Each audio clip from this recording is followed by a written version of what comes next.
সমস্যা সমস্যা জাহাপানা, গম্ভীর সমস্যা। ইংরেজ বণিকদের নজর পড়েছে মুর্শিদাবাদের ওপর। আপনি এরকম নিশ্চিন্তে আছেন? আহা, ওদের যদি নজর পড়েই থাকে তবে নজর ঘুরিয়ে দেওয়া যাবে।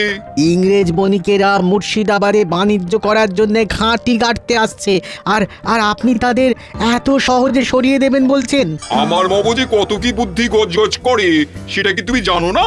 তা আবার জানি না, কিন্তু এবার কি বুদ্ধি বের করলেন বলুন দেখি জাহাপানা। জানতে পারবে, সব জানতে পারবে। তার আগে বলো দেখি, কোন রাজ্যের খাজনা আদায় বাকি? আগে জাহাপানা কৃষ্ণনগরের।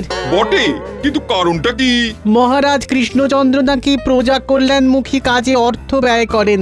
প্রজাদের ভালো করতে গিয়ে আমাদের অবস্থা একেবারে কালো করে দিচ্ছে। চিন্তা নেই, এবার এই প্রজাদের ভালো করতেই এমন দুজনকে কৃষ্ণনগরে পাঠাবো যারা ছুঁচ হয়ে ঢুকবে আর ফাল হয়ে বেরোবে। আজ যেন মনে হচ্ছে মহারাজ বেশ খানিক চাপে আছেন। থাক মন্ত্রীমশাই, এই চাপ কমানোর জন্য আপনাকে আর খাপ খুলতে হবে না, শেষে হিতে বিপরীত হয়ে যাবে।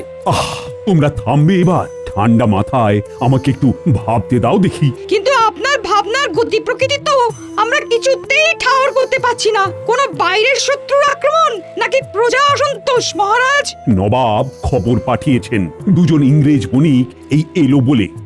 আমি যে কি করি। গুড আফটারনুন মহারাজ। আমরা মুর্শিদাবাদ থেকে স্ট্রেইট আপনার কাছে চলিয়ে এলাম। দিস ইজ ফর ইউ মহারাজ। আমার জন্য প্রীতি উপহার করেছেন কি? এই না মানে এটা তো সেই একেবারে ফিরিঙ্গি দেশ থেকে। যা পাচ্ছেন নিয়ে নিন মহারাজ, পছন্দ না হলে আমি তো আছি। আমাকে না হয় পত্রপাঠ সব চালান করে দেবেন। সাধে কি বলে, চোরের মন বোঁচকার দিকে। এনিওয়ে, আমি এবার একটা গুড নিউজ দেব সবাইকে। সবাই শুনুন, বিদেশি লগ্নিতে শিল্প গড়িয়া উঠিবে কৃষ্ণনগরে। কৃষ্ণনগরের পপুলারিটি চারিদিকে ছড়িয়ে পড়িবে। এরা আবার বলে কি? কৃষ্ণনগর বিখ্যাত হয়ে যাবে। তাহলে আর আপনাকে দেখে কে মহারাজ? তখন দেখবেন নবাবও দুবেলায় 4 বার আপনাকে সেলাম ঢুকছে।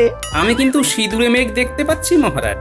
এখনই এত মাতামাতি না করে কদিন একটু দেখে নিলে হয় না? তুমি থামো তো গোপাল, খালি খালি সব ব্যাপারে তালগোল পাকানোর চেষ্টা করো। হ্যাঁ গোপাল, এবার ভুলভাল ভাবা বন্ধ করে ওদের তালে তাল মেলাও। বরং যা বুঝছি তাতে কৃষ্ণনগরের ভালো বই খারাপ হবে না। দেখুন কি হয়। তবে একবার লেজে গোবরে হয়ে গেলে কান্নাকাটি করা ছাড়া আর কোনো উপায় থাকবে না মহারাজ। থাকবে কি থাকবে না সেটা পরে বুঝবো। তবে আপাতত বিদেশি বণিকদের দেখাশোনার দায়িত্ব মন্ত্রী তোমার। আর গোপাল, তুমি বরং কদিন রাজসভায় আসা বন্ধ করে বাড়িতে ফিরে গিয়ে বিশ্রাম নাও। আমি বেশ বুঝতে পারছি তোমার এখন বিশ্রামের প্রয়োজন।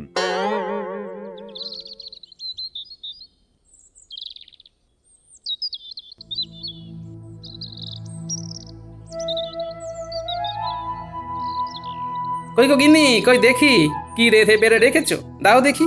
কদিন পরে খাওয়া দাওয়া আদৌ জুটবে কিনা কে জানে। ঘরেতে ঢুকতে না ঢুকতে খাই খাই করছো। বলি ব্যাপারটা কি বলো তো? আর খাবার জুটবে নাই বা কেন? না, ব্যাপারটা তো আমার ভালো ঠেকছে না। তোমার ঠেকা ঠেকিতে আর কি হবে গিন্নি?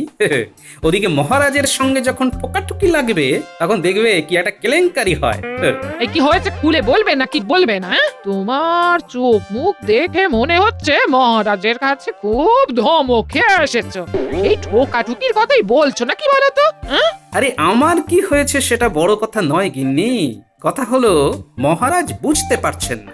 এর ওপর মন্ত্রী যদি ঘোলা জলে মাছ ধরতে যায় তবে অবস্থা আরো বিগড়ে যাবে। হায়, কি সব উল্টো পাল্টা কথা বলছো গো তুমি? আমার যে সব গুলিয়ে যাচ্ছে গো। না, কিচ্ছু বুঝতে পারছি না, কিচ্ছু না।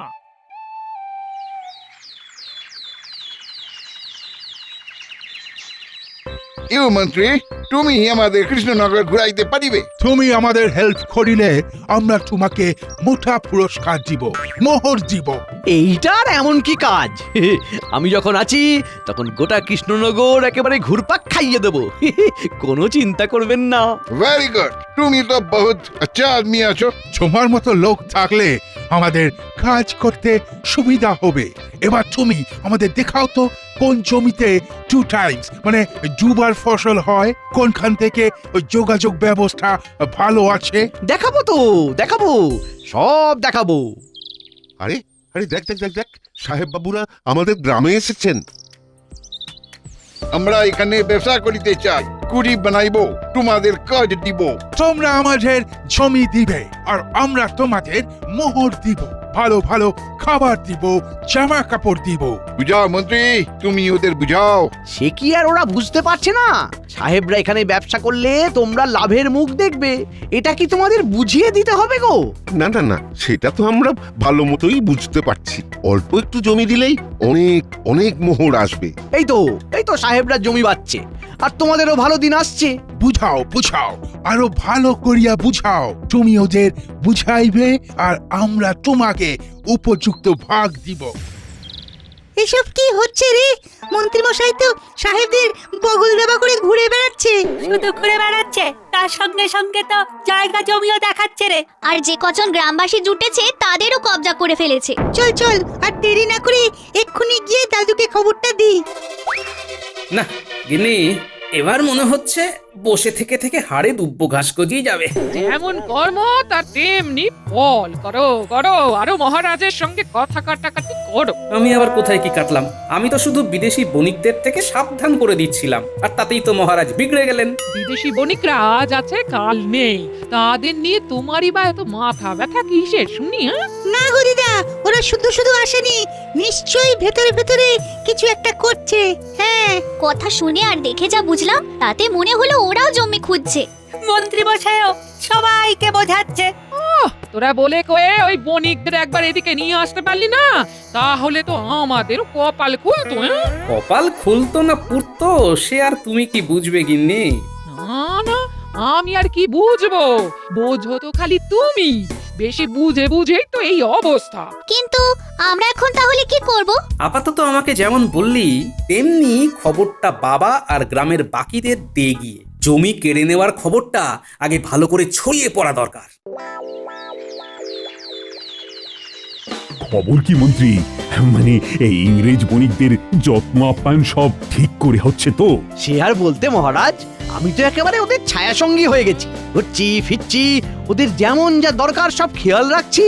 ইওর হানেস, আপনার এই মন্ত্রী আমাদের ভীষণ হেল্প করিয়া আছে। আমরা ওর সাহায্যে এখানে কুটি আর কারখানা বানাবার জন্য জমি নির্বাচন করিয়া ফেলিয়াছি। মন্ত্রী নিজে জমির গুণাগুণ বর্ণনা করিয়া দিয়াছে, কোন জমিতে ভালো ফসল হইবে, কোন জমি কত দামে কেনা যাইবে, সব বলিয়াছে। এই সবও বলেছে? সে কি মন্ত্রী? হ্যাঁ মানে কেউ জানতে চাইলে আমি তো আর না বলতে পারি না, তাই আর কি। আমরা ঠিক করিয়াছি, গঙ্গা নদীর দক্ষিণ দিকে 300 বিঘা জমি আমরা ক্রয় করিব। উহাই আমাদের পছন্দ হি আছে। ওরে বাবা, একেবারে অতখানি জমি? অর্ধেক কৃষ্ণনগরই তো নিয়ে নেবে তাহলে। উড়ে এসে জুড়ে বসে একদিনে এত জমি নেবে কিনে, এই ছিল ওদের মনে মনে। না না না, জমির পরিমাণ আর অবস্থান শুনে তো আমি অবাক হয়ে যাচ্ছি। এত জমি দেওয়া যাবে কি করে? দিব না বললে তো হইবে না ইওর হাইনেস। আপনি না বলিলে আমরা প্রজাদের কাছে গিয়ে বলিব যে মহারাজা তাদের ভালো চায় না। আর আমরা প্রজাদের উপহার দিয়া এমন ব্যবস্থা করিয়াছি যে প্রজারা আমাদের কথা শুনিবে। মন্ত্রীর সঙ্গে জমির